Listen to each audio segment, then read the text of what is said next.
2016 সালে পথ চলা শুরু করে জিও। 10 বছরের মধ্যে ভারতের টেলিকম জগতে যুগান্তকারী বিপ্লব এনেছে জিও। জিও আসার আগে মোবাইল ডেটার উচ্চ মূল্যের কারণে বিশ্বে ভারতের অবস্থান ছিল 155তম। কিন্তু ইন্টারনেট সহজলভ্য করার পর মাত্র 1 বছরের মধ্যে ভারত মোবাইল ডেটা খরচে বিশ্বের শীর্ষস্থানে উঠে আসে।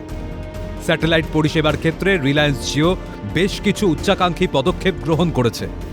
প্রত্যন্ত ও দুর্গম অঞ্চলে হাই স্পিড ইন্টারনেট পৌঁছে দেওয়ার জন্য জিও মহাকাশ থেকে সরাসরি সংযোগ প্রদানে প্রস্তুতি নিচ্ছে। আর এবার ভারতের শেয়ার বাজারে অন্যতম বড় আইপিওর অপেক্ষার অবসান ঘটতে চলেছে।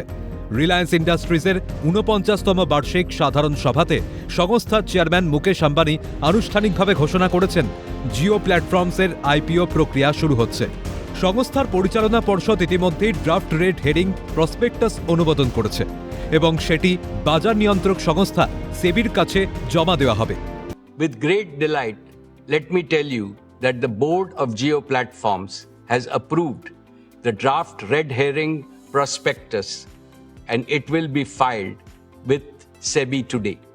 The proposed listing of Jio will demonstrate to the world that India can build technology companies of global scale, global capability and global value. Reliance posted a record high revenue, a record high EBITDA and a record high net profit for the financial year 26. Reliance intelligence নামে একটি সম্পূর্ণ নতুন সহযোগী unit স্থাপন করা হচ্ছে।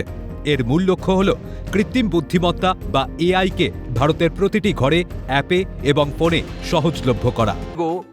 Jio promised broadband connectivity to everyone, everywhere, and we delivered on that promise.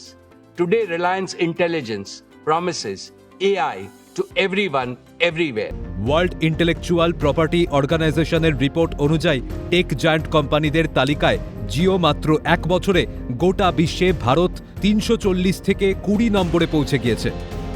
The past 6 years have been the most volatile and uncertain in several decades. Tough times never last. Tough nations do. And India is among the most resilient nations in the world. According to the latest report by the World Intellectual Property Organization, Jio Platforms has jumped from a rank of 340 to 20 in just 1 year.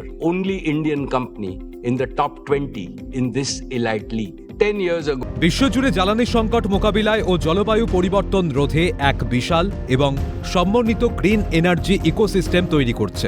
সৌরশক্তি, battery storage এবং green hydrogen নিয়ে তাদের এই অভিনব পদক্ষেপ বিশ্বের জ্বালানি নির্ভরতা কমাতে এবং সাশ্রয়ী শক্তির যোগান দিতে এক যুগান্তকারী ভূমিকা পালন করতে চলেছে। সকল সম্ভাব্য নতুন বিনিয়োগকারীকে জিওর আরও উজ্জ্বল ভবিষ্যৎ অপেক্ষা করছে বলে আশ্বস্ত করেন শিল্পপতি মুকেশ আম্বানি। ক্যালকাটা নিউজ।